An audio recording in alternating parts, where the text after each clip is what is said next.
be a very transformative experience, I believe. I personally, so this is my big selling point on the course is just for me, for myself preparing for this course, I feel like I've changed so much as a person, become a happier person overall. And so my goal is that that you guys will feel the same as participants at the end of this course. So that's yeah, that's really the ultimate goal, God willing. And please, I know it's being recorded, but the recording will not go to anyone outside of the additional people that have actually signed up for the course. It's not going to be like blasted publicly online or anything. So feel free to be as vulnerable as and share and reflect as much as you want, because it's really important to really get a baseline of, especially right now, to get a baseline of what's your current view of the topic. And so hopefully by the end, we can revisit these questions and really see how far we've grown by the end of these 6 weeks. It'll be really, really special. So maybe we'll just start by having you guys go to page 3, student page 3. I don't know if any of you have got a chance to look over these questions yet, but in our in-person session, it was really, really nice. We had everyone kind of take a couple minutes to try to jot down just very quickly how you would answer each of these questions in exercise 1.1. And it's really important to do that because then by the end we can revisit it and see how, if or if not, your perspective has changed. And then anyone that would like to share one of the answers will have a volunteer uh, to share. And while you guys are filling these questions out, we'd just like to welcome Dr. Hernandez to the Zoom. Uh, Tikva has very, very graciously, um, generously donating her time to help co-teach and field questions as a professional psychologist in the field, and help give more of a clinical perspective. So, Tikva, feel free to please chime in any point that if you want to add something, any anecdotes, personal, otherwise. And then also, if anyone has any specific questions that they want to direct towards Dr. Hernandez, then can do that as well. Okay, so yeah, feel free to just take a couple minutes. I'll give another like 60 seconds or so to try to answer these questions to the best of your ability, very briefly. Hope you have a pen.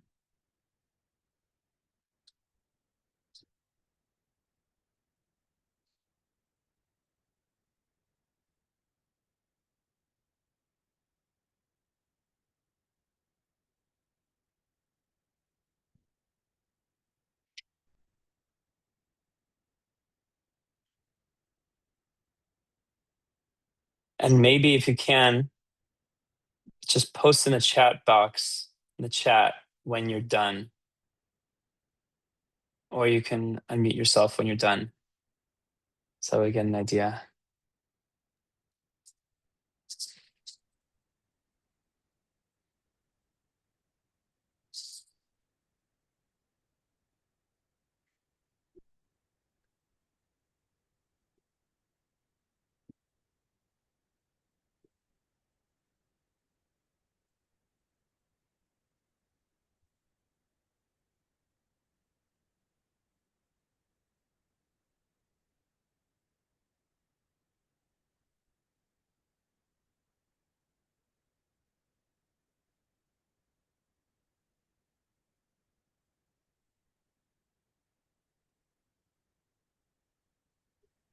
Finished.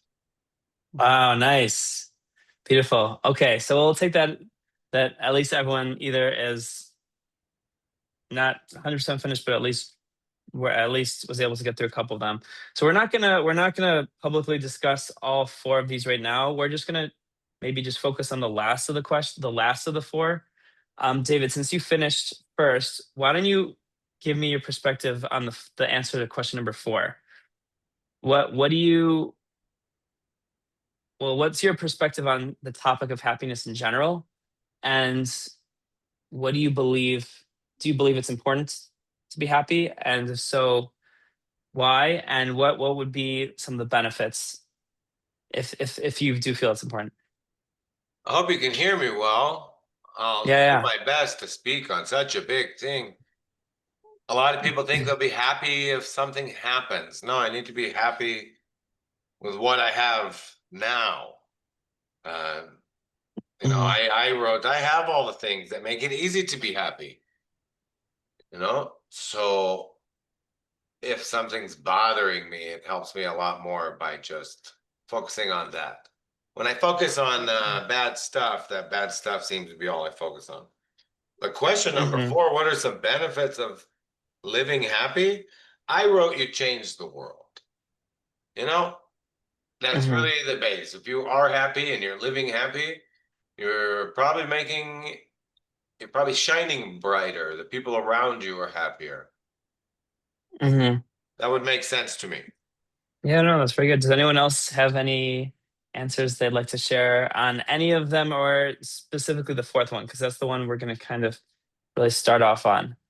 And just for my personal reflection on this topic is, I personally don't like viewing life in the world in this, like, it's all in it for me. But I think it's also important to acknowledge that sometimes we have, sometimes you have to be convince your I guess your animal soul or your evil inclinations that sometimes it's good to be happy just for your own sake. There's actual benefits to being happy outside of just the fact that it feels good.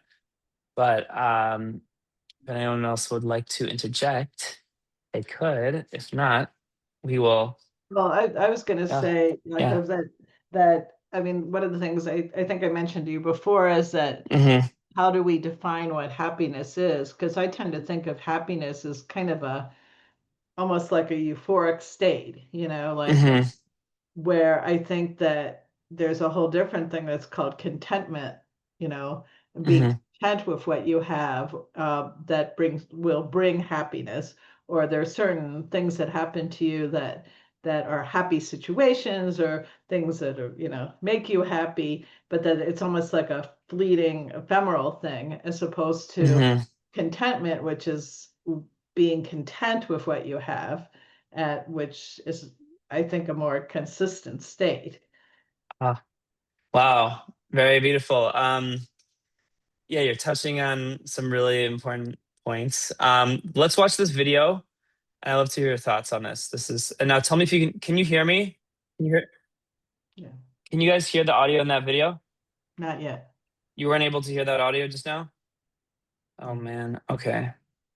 I just had a bit of a thought, Rabbi. Yeah. Yeah, I'm please. Yeah. wondering, is happiness equate to contentment,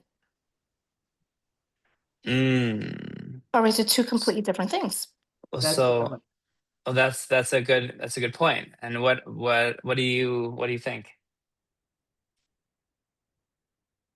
Oh, Sorry. do you want to share what you think? I sometimes think that happiness and contentment are two different things, because you can be happy with certain aspects of your life, but it doesn't mean that you're content with it.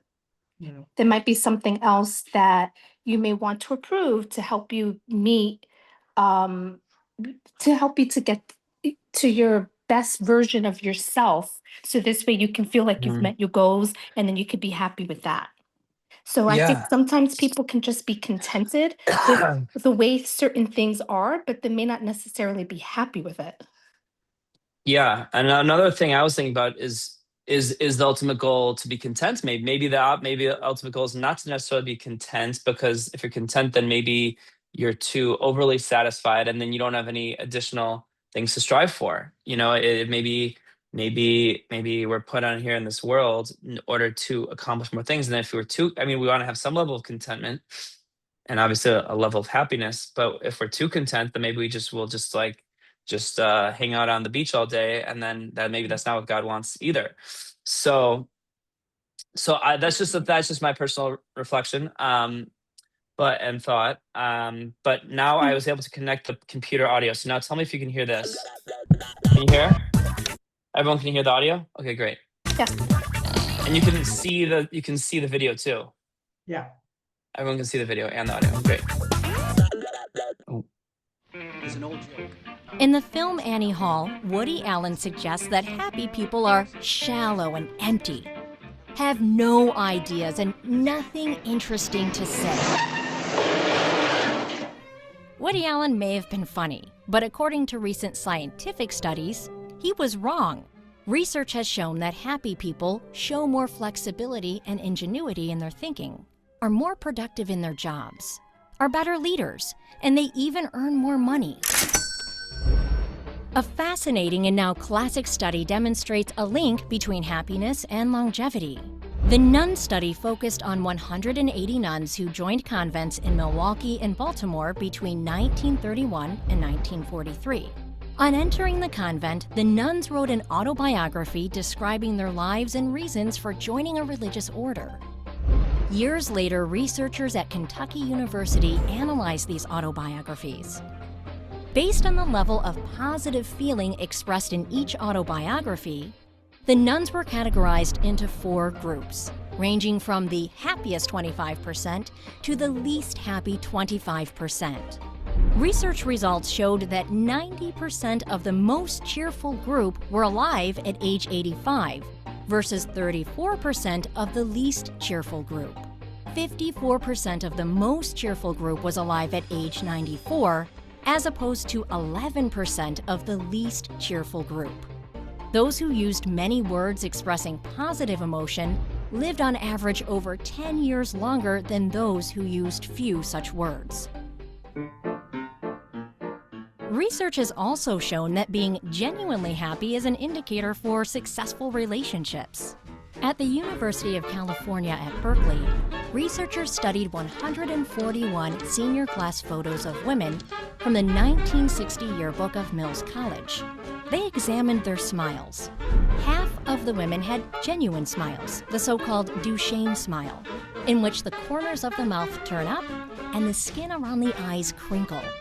And half the women had inauthentic smiles, known as the Pan American smile, after the flight attendants in television ads for the now defunct airline. The women were contacted at ages 27, 43, and 52, and asked about their marriages and their life satisfaction. It was found that, on average, women who genuinely smiled in their photos were more likely to be married, stay married, and experience more personal well-being over the next 30 years. Numerous studies indicate that happiness leads to success at work, better health, and good relationships. Why is this so? Why does happiness result in so many positive byproducts? What do you think? Okay, David, I saw your hand go up and I didn't get a chance to call on you. David, what do you think? Or you can share what you were going to share before. Gotta unmute yourself, yeah. Very interesting.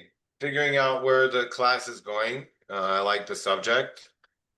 Before we were talking about being content or being, what is the goal? I think definitely the goal is to be happy, to live and enjoy, not just to get through the day.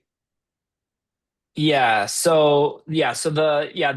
first lesson of the 6-part course is more focus on just that, on what leads a person to be happy and why is it that it breeds success. And so obviously there's all these gurus out there, if you want to learn more about happiness from a secular perspective or in general, there's all these professionals and all these amazing podcasts to listen to and YouTube videos to watch. But obviously you came to this JLI, Jewish Learning Institute course, because you wanted to hear what the Jewish perspective is and what the Torah, the ancient wisdom has to say, for hundreds of years or thousands of years, depending on the source, you will see that we have such a rich tradition that really backs up a lot of these things that science is coming out with in recent times in positive psychology, especially from the Hasidic perspective, that this course is really kind of focusing on. So ignore this slide because this is really more relevant for later. But text 1 is on page 5, We're going to try to go through some of these texts rather quickly, just because we have so many amazing sources to cover, and we only have an hour to cover. So we might skip a few. So just everyone has their textbook out, so just be prepared to be able to flip through pages rather quickly.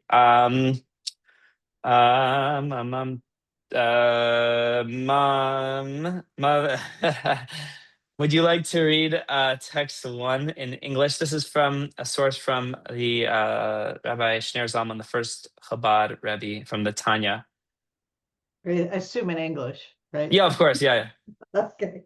Okay. This should be made known as a cardinal principle. The internal spiritual battle waged against one's negative impulses is similar to a physical wrestling match. If two individuals are wrestling with each other, each striving to fell the other, but one is lazy and lethargic, he will fall and be easily defeated, even if he is stronger than his opponent. The same applies regarding the conquest of one's impulses.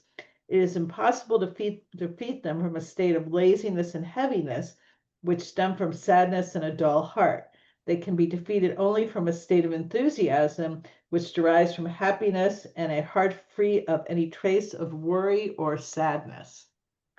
Yeah. So this source clearly shows that and this is from the magnum of his one of the most fundamental works on Hasidic thought, that when you're happy, you get lighter. You are able to overcome struggles so much easier. I was talking in the in-person course in Payson, how for me personally, whenever I'm in a more joyful mood, I'm able to, like, everything kind of just works. I don't stub my toe, I don't trip over the kid's toy. I can find anything I'm looking for, but then, sometimes if I don't know if good mood, bad mood is the same idea, but in a sense, to have that general feeling of happiness is really important. Okay. Ima, would you like to read text number 2? You've been so quiet. I haven't even been. Ima, you there? Oh, hi, Ima. Want to read text number 2? Here. I'm It's here. on page 6, student page 6. Okay. Self-revelation. The Yeah. nature of joy is to breach barriers. That is, joy tends to break through the various limitations and restrictions of the human character. When the faculties of a person first emerge from a state of potential, they can take a certain definition and shape. Human joy breaks through this default state. When we are joyous, we tap into and reveal the deeper but latent potential of our character. We are then empowered to behave in a different, enhanced manner. Yeah, so this is a source from the 5th Chabad Rebbe, so 5 generations after the first text, and really showing that simcha parts gather. That's the expression in Hebrew. That literally, that's why when you're more joyous, you feel like you're able to accomplish so much more, because it breaks through any limitations that you might have. So this is another traditional Torah source, kind of showing this same idea that we saw in the secular studies in the video. Okay, the next text is very fascinating. It's from Time out. Uh-oh. You're skipping over, you touched on it, but this thought on the side, I think it's very interesting. Yeah, please. But you said something, the 5th generation from that text. What text? From text 1. Text 1 was from Rabbi Shneur Zalman of Liadi, the Alter Rebbe, the first Chabad Rebbe. And text 2 was from the Rabbi Shalom Dovber Schneerson, which is the 5th Chabad Rebbe. So it's 5 generations, even 5 generations. I mean, obviously the generations aren't that far, but they're only how many years? Only about a century apart from each other. So how many more Rebbes from this Rebbe to the Rebbe? To the 7 total. So that was 7 total. So that was the 5th. So text 2 this is from the father of the wife of the Rebbe. The 2 generations ago. Yeah, the Rebbe's wife's grandfather, that would be. Yeah. Yeah, and he founded the Chabad yeshiva system and everything. Okay, text 3. This is a very fascinating source from the Zohar, and I find this I feel like text 3 on page 7 is something that you could really live with, for me personally, on a daily basis. Tikva, do you have text 3 in front of you by any chance? Page 7, or if you want, it's okay. If not, Yes, it's fine. I actually Oh, I you do do? have it. Oh, amazing.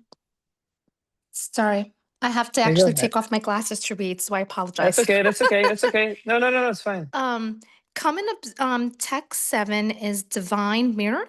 Is that correct? No, yeah, divine mirror. Yeah, it's text 3 on page 7. Yeah. Yes, that's what I have. Come and Sorry. observe. Text 3, page 7. Divine mirror. Yeah. Come and observe. Our world is always ready to receive the spiritual flow that emanates from above.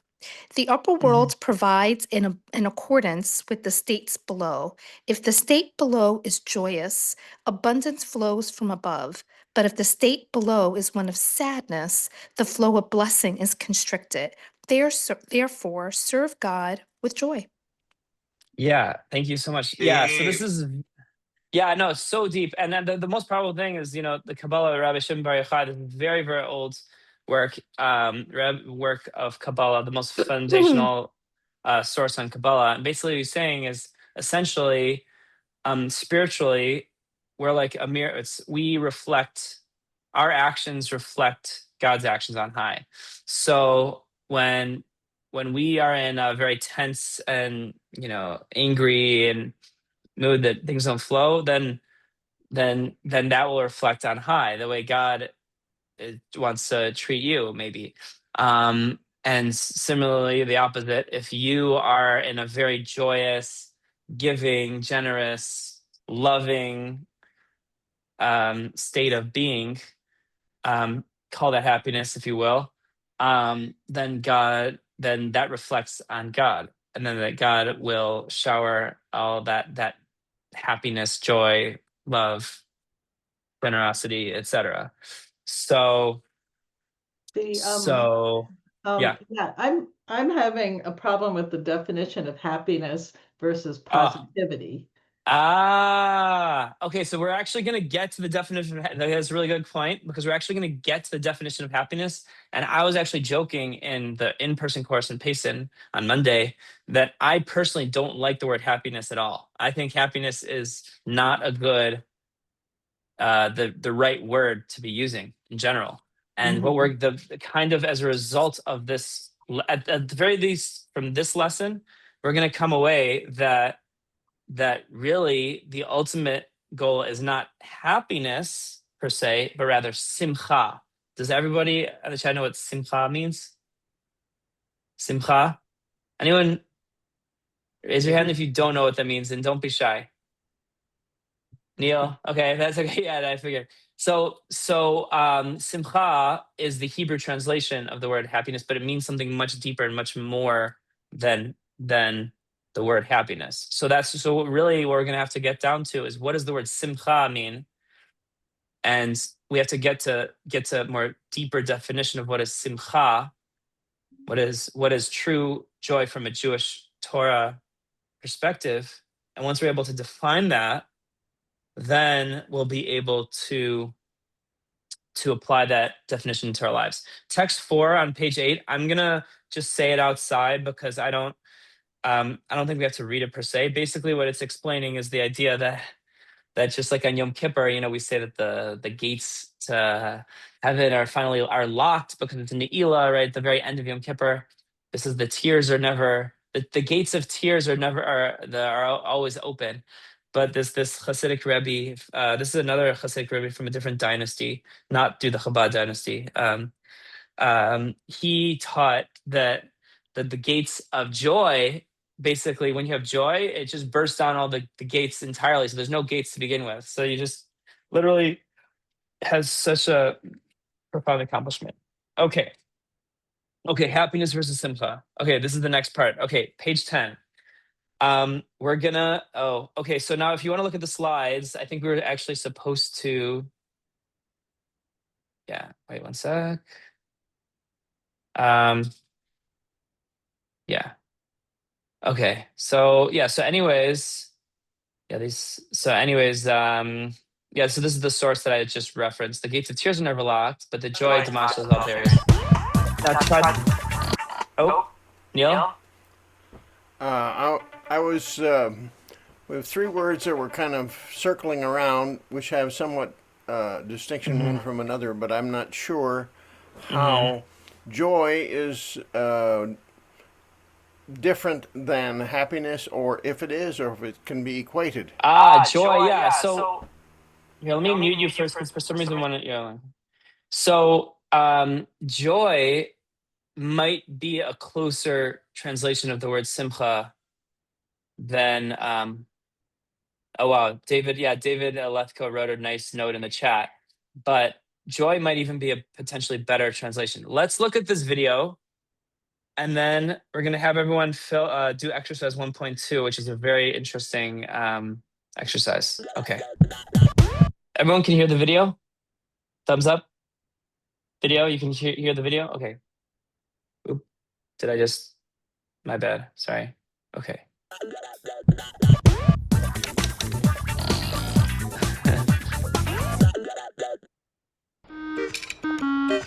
We all want to be happier. But how many of us notice that hapless little word wedged at the very front of the word happiness? That's right, H-A-P. It's good to know what you're getting into. So if it's happiness we're chasing, we ought to understand how HAP happens to be the root of happiness, right? Well, it turns out that hap means a random occurrence, something that just happens. Call it luck, call it circumstance, or you can even call it happenstance. A quirk of fate or a fateless quirk. Something haphazard that might leave you feeling lucky or a little hapless. What does this tell us? That according to the common perception, happiness is the result of being lucky enough to get the stuff we like or need, such as good health, good looks, or a good-sized paycheck. Happy-go-lucky. It also tells us there is an unhealthy dose of randomness in all this. If you happen to be in luck, your happenstances will bring you happiness. But if not, too bad or too sad. Okay, enter the Hapbusters. Judaism does not believe in randomness at all, nor does it support the notion that circumstances are the defining factor in achieving happiness. Psychological studies show that the unprecedented rise in global prosperity in modern times has been steadily matched by a rise in depression and misery. Wealth, greater luxuries, and the blessings of modern life have not brought us closer to happiness. Well then, what secret has kept the Jewish people smiling for the past 40 centuries, despite no shortage of hapless happenings? The ancient sage Rabbi Shimon Bar Yochai did what we just did, but in Hebrew.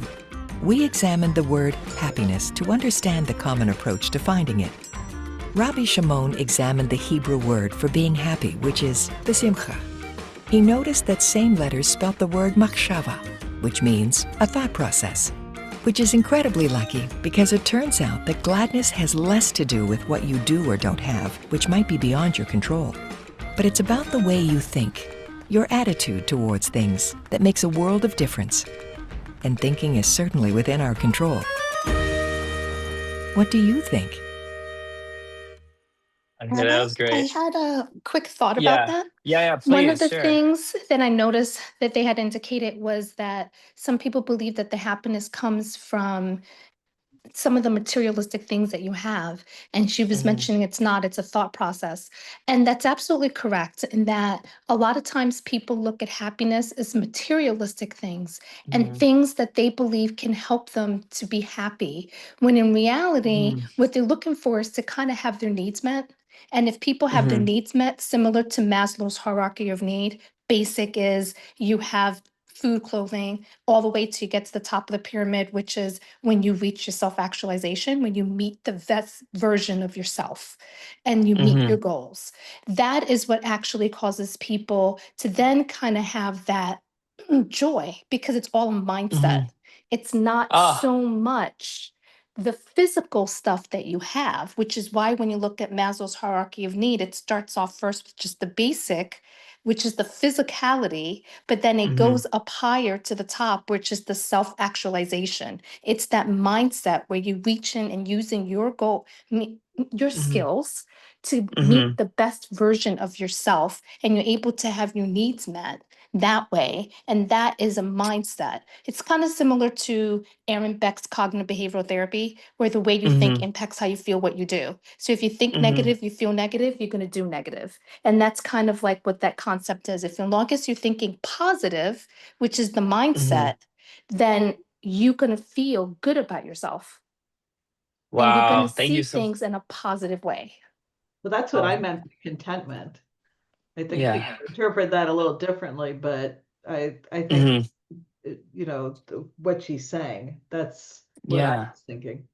Yeah, that's a very good point, and it's so refreshing to hear that professional perspective. And also, we're going to touch on just in the coming minutes about the hedonic treadmill, and I'm sure you have more to share about that topic coming up. But anyways, we're going to skip exercise 1.2 on page 10. But what I would love for you guys to do, assign you guys homework to do this test when you have time, maybe right after this course or whenever, or if you get throughout this course, if there's a natural pause, to fold that page and mark to do this at some point, because it'll be really special to see what score, to test yourself and see what score you got. And then throughout the course of the course, to see if you can retake that same test and see if your score increases. And obviously it's not a test of your true happiness. Really what it is, it's a test of your self-perception of happiness, which is something. Obviously, it's not a true indicator, but it definitely is something.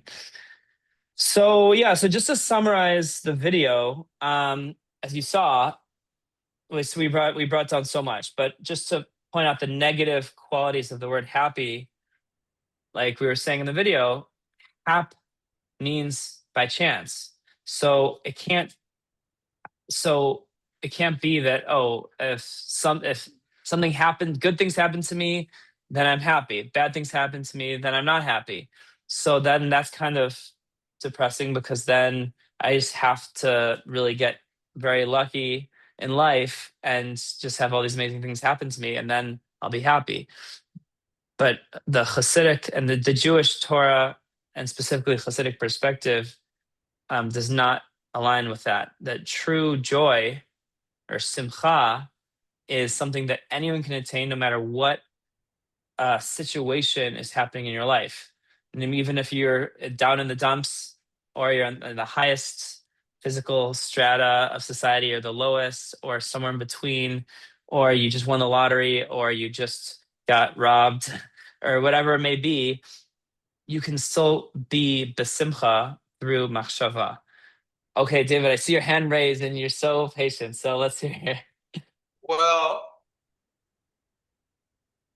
it gets down to, if I'm gonna go with everything from Hashem is good, everything coming down, then it's hard to see the good in some of the bad stuff.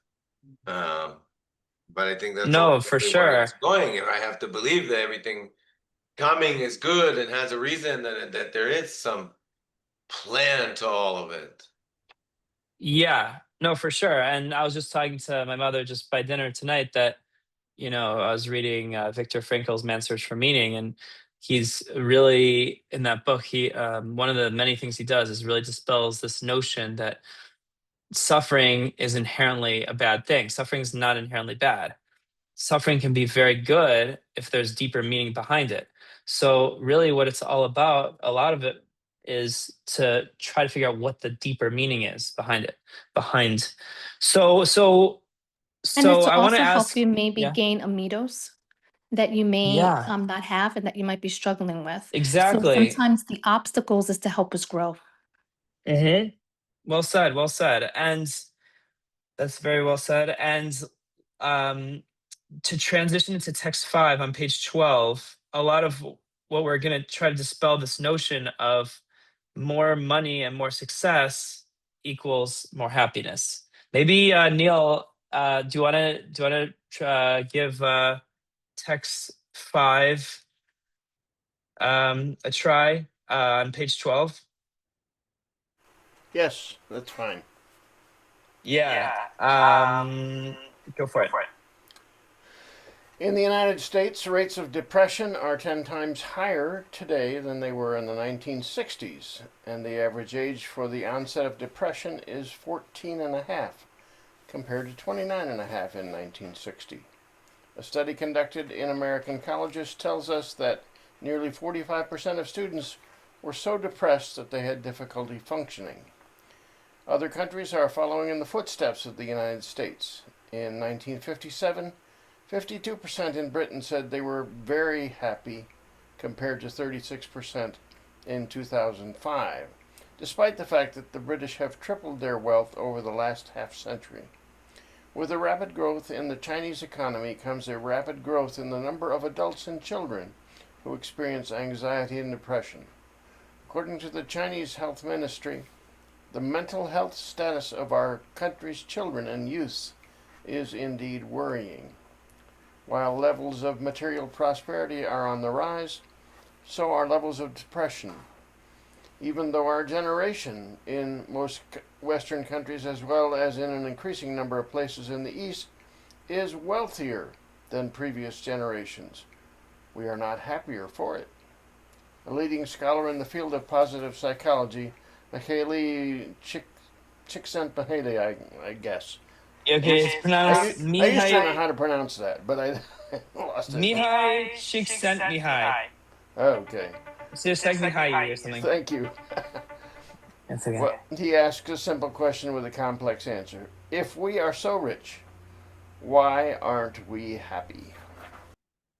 Beautiful, well said. Sorry for muting you. There's some background noise on you, but that's the question. Really, we gotta answer is if we're a more prosperous society than ever before, then why are we, as a society, at the very least, less happy than we were in previous generations? Something is a little off. So, and it's really beautiful to see this in the Hebrew, in the original Hebrew. If you can see the PowerPoint screen. Machshava means thought and control of your thoughts. So if you rearrange the letters, it makes besimcha, with joy. So full of joy, not with joy. Or filled joy, with yeah. joy. In joy, you're filled. Yeah, filled with joy. Exactly. So it's a source and text 6, page 13. You see that it's actually straight from the Zohar that instead of joy being something that's just happenstance that happens, it's something that you create with your thoughts. Hence the title of this entire course, How Happiness Thinks, because it's really all about changing our mindset. When we change our mindset, is what can help us reach true simcha. Or Now, attitude. Attitude is really the most. Yeah, attitude and also perspective, because you can have two people looking at having the same exact day, and one person said they had the most amazing day ever, and one person said they had the worst day ever. And this will be perfectly exemplified in appendix text 15. And I hate for you guys to make you guys skip around, but appendix text 15 is on student page 31. Oh, sorry, no, sorry, student page 30. And your student will click on page 30. Maybe Ima, since you were able to chime in there, why don't you read? Ima, did I tell you about this when I saw you last time? This is really great. This is like one of my favorite poems ever. No. Okay, good. Okay. So are you up? Do you see page 30? Yeah. Okay. Why don't you read the poem? Matter of perspective. Today was an absolute worst day ever, and don't try to convince me that there's something good in every day, because when you take a closer look, this world is a pretty evil place. Even if some goodness does shine through once in a while, satisfaction and happiness don't last. And it's not true that it's all in the mind and heart, because true happiness can be attained only if one's surroundings are good. If it's not true that good exists, I'm sure you can agree that the reality creates my attitude. It is all beyond my control, and you will never in a million years hear me say that today was a very good day. Now read it from the bottom to top the other way and see what I really feel about my day.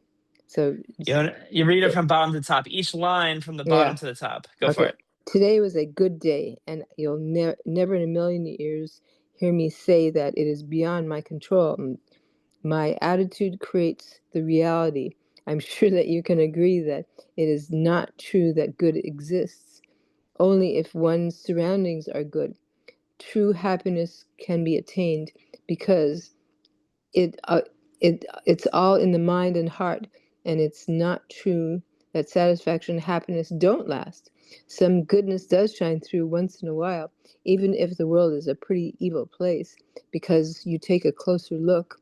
There's something good in every day, and don't try to convince me that today was the absolute worst day ever.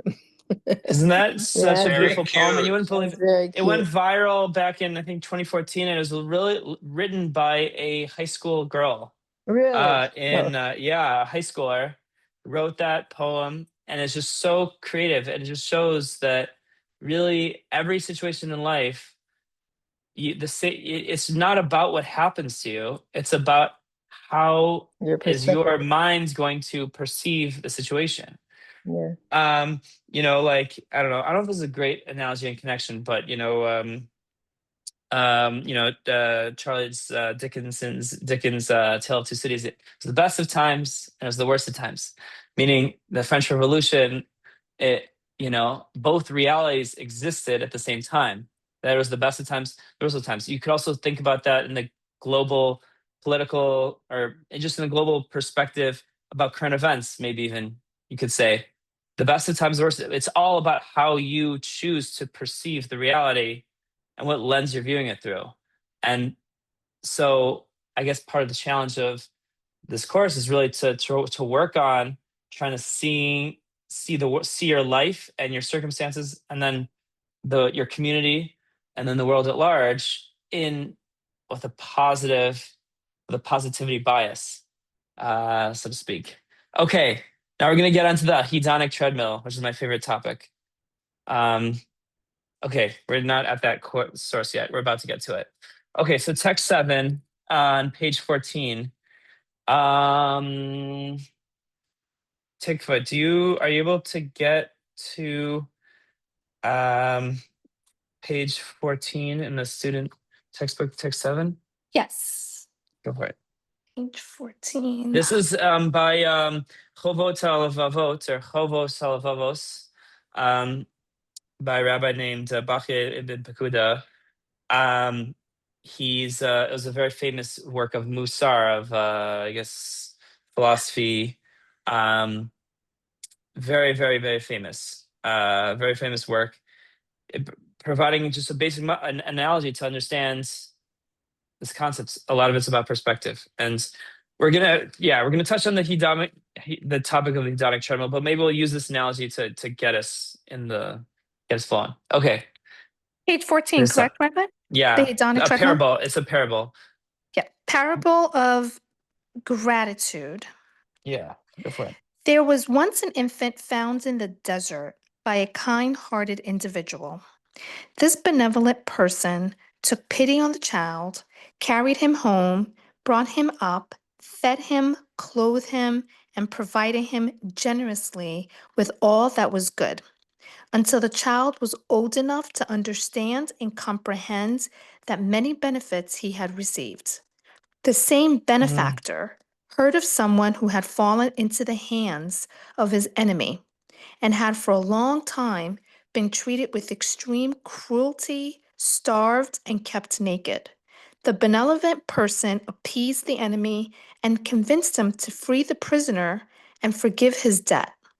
The kind individual brought the man to his home, but the kindness provided to this man was a fraction of the kindness shown to the infant.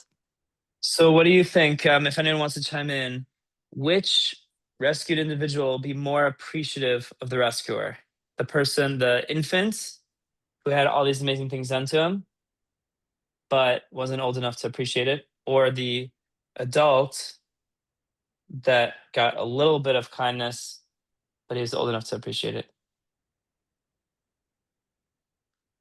Maybe the PowerPoint will answer the question.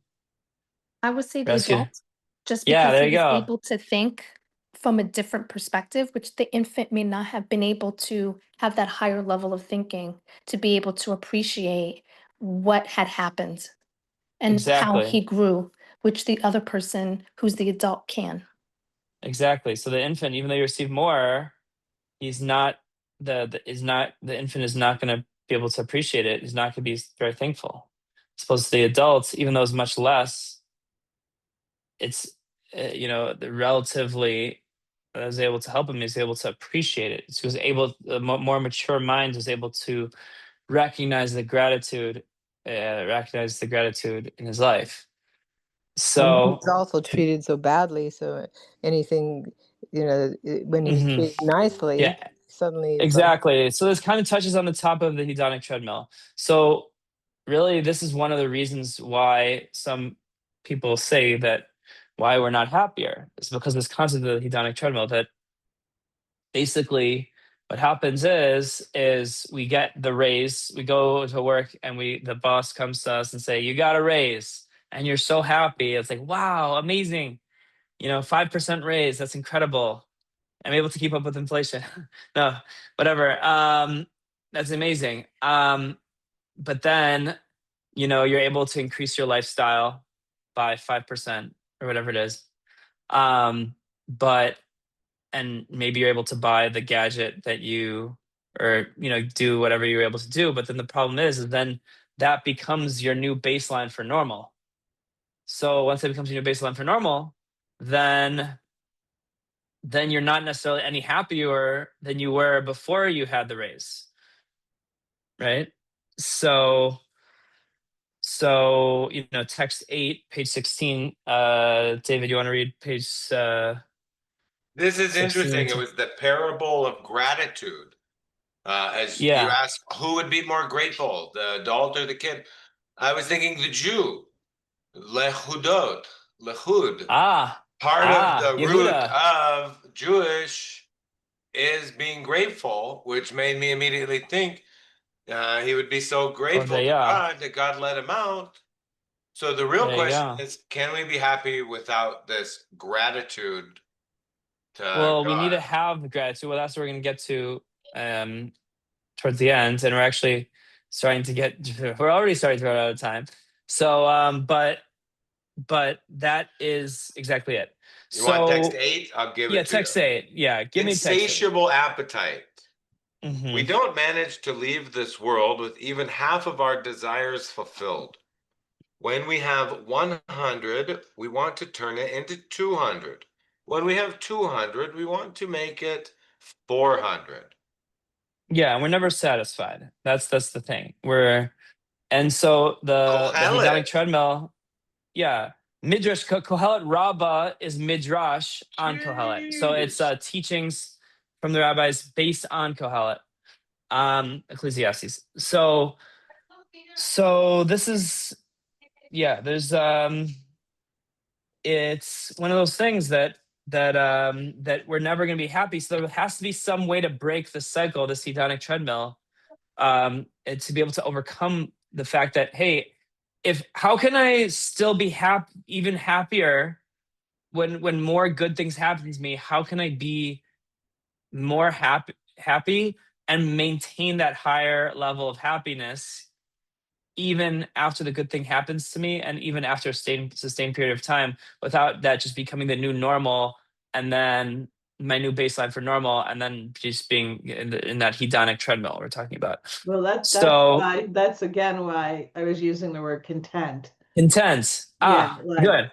Being content with where you're at. And I mean, I personally think one of the reasons it's not so much the economics is the fact that, I mean, we have social media, we have the ability to see a lot more of what other people in the world are doing, and there's a lot more comparison looks, so they Yeah. look better than I do, or these guys make money. I mean, we almost have an inundation of information that allows us Yeah. to compare ourselves to other people, where maybe that wasn't the case in other times. That's a very good point. And I like to quote Professor Daniel Kahneman, because he has the same last name as me. There's no proof that he's actually related to Not me. related. We But tried. there's no proof that he's not. There's no proof that he's not related.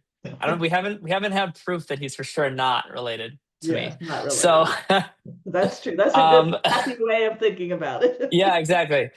So he writes. He did a whole study, apparently, on wealth and happiness, and apparently what he found is, you there is a correlation between wealth and happiness, until you get to the mean, or like approximately average average wealth in society. And then once you get more, then there's this law of diminishing returns. You get like, then the wealthier you get like very mild, very very barely happier, but it's like almost a straight line relative to before, in the sense that you're not actually hardly any happier the more money you make. And the question is, and then everyone's like, well, what's that magic number that you need to make? And I think the answer is really, it's the average of the people that are around you, because you see what everyone else is around you, and you're part of that society. So you need to be able to at least reach that average. And once you're at that average, then it's like, it's not even so it's, anyways. So how do we break through the cycle? The answer is ritualizing gratitude. So in Judaism, we obviously, in the times of the temple, we had this very beautiful ritual of gratitude called bikurim, called the first fruits. Mom, do you want to read? Actually, we skipped text 9. We are actually really out of time. It's already been over an hour, so I don't want to. I really want to get through to the end. If you guys are able to stick around, it'd be amazing to get to the end. But at the same time, the rest of the class will be recorded. So, I could just, but I guess we have two options at this point. Now that we're already over the hour mark, is we can either just keep going, for a little longer till we get to the end, or I can kind of just give more of like a 5 minutes, like just like a really quick synopsis of how the lesson finishes off. Do you guys have any preferences? Or are you able to do a couple more sources? How about a synopsis, and we can read the rest of it? Okay, great. So yeah, I can just say outside. So it's text 10a on page 20 is the Mitzvah Bikurim. And the previous source is all about verbalizing your emotions and verbalizing gratitude. It's specifically when we translate our feelings into words that we're able to internalize them in a more tangible sense. So text 10a, so this was literally done as a ritual in the temple called Bikurim. Basically, when you had fruits in Israel, the first fruit that would come from that season, you would wrap it around, tie it with a string, right? And then you'd bring it to the temple, and there would literally be a whole script that you would say. And the script is actually written explicitly in the Torah about this beautiful poem, almost like of gratitude to God, about being brought to the land of milk and honey, and being redeemed from Egypt and everything. And then at the end of that whole thing, then it says in text 10b, you shall rejoice in all the good that God has given you and your family. So the idea is really, it's all about ritualizing gratitude. And one of the main themes at the ends of this course that we really want to get at is being a grateful person in general is a very great step in having more simcha, or contentment, or joy in your life. But that being said, the analogy that's used is, if you have, like, let's say a girl finds a bar of chocolate on the ground, she's gonna be so happy she found this completely sealed, it's completely kosher, so you don't have to worry. She can eat it, and it's Hefker it's ownerless, so she can have it and she'll be very happy. But imagine if she saw that same bar of chocolate and said, like, from her mother saying, "Oh, here's a bar of chocolate. I love mom," or something. This girl would feel so much more joyous, because not just because something good happened to her, because there's a connection to be made between the person that gave it to her.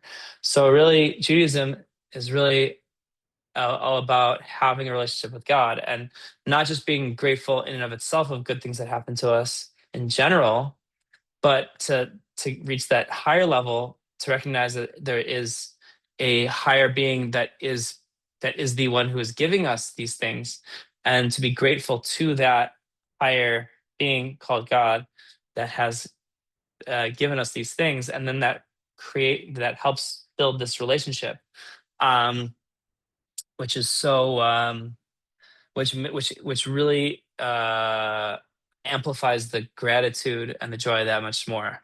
So today, when we don't have a temple, and we most of us aren't very agriculture people. I know my mother has a grapefruit tree in her backyard, but most people aren't very agricultural, and we don't even have the temple, and we don't have this concept of Bikurim on a practical level. So what can we do today on a very practical level?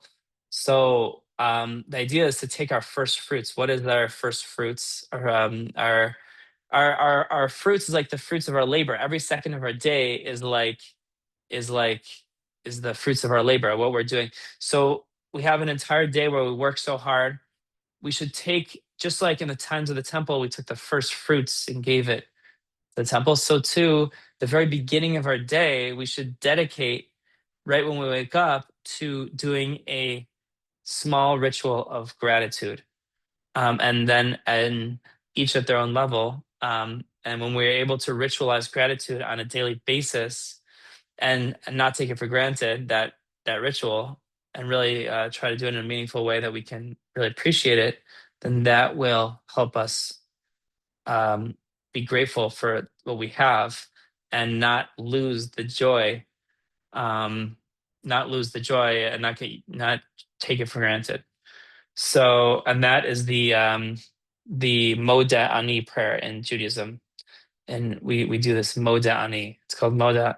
And I will, after the course, I can send everyone a little cute little card you can print out. But that's basically what text 12 is. On page 22 is the words of Moda Ani, which is so beautiful and powerful to say that every morning, first thing in the morning, right when you wake up, to really have a true sense of gratitude, because we're never gonna appreciate it until it's lost. So that is that. There are so many other sources that we did not cover, text 13, and as well as some of the appendix texts, text 14, etc. So I would love to make this optional homework for you guys, as well as this exercise on page 26, to really help internalize the lessons that you learned in the class. And I really hope that you guys will put in that extra effort to really internalize the topics of this course, because then you're only going to get as much out of the course as what you put into it. So I really encourage everyone to fill out exercise 1.3 on page 26, so that way we can discuss it leading into next week. And that is that. Does anybody have any concluding statements that they want to say in general, comments, questions, statements? I think David probably signed. I presume David has already signed off, he's putting his kids to bed. Probably. Oh, there he is. David, I know you always have something to add, so that's why I'm curious. Something you want to add to sign us before we sign off? But I want to be as oh yeah, Tikva, thank you so much. That's a lot of pressure. I don't have anything special, but I am grateful for this class. I think you've brought some very cute things, and I think we're all going to take something from it. So I look forward. Thank you. And All of them. yeah, and I want to thank you express my gratitude to you guys for joining the Zoom and making it possible for so many other people that are going to be joining the class future weeks, and other people that weren't able to make it to be able to watch this recording and have it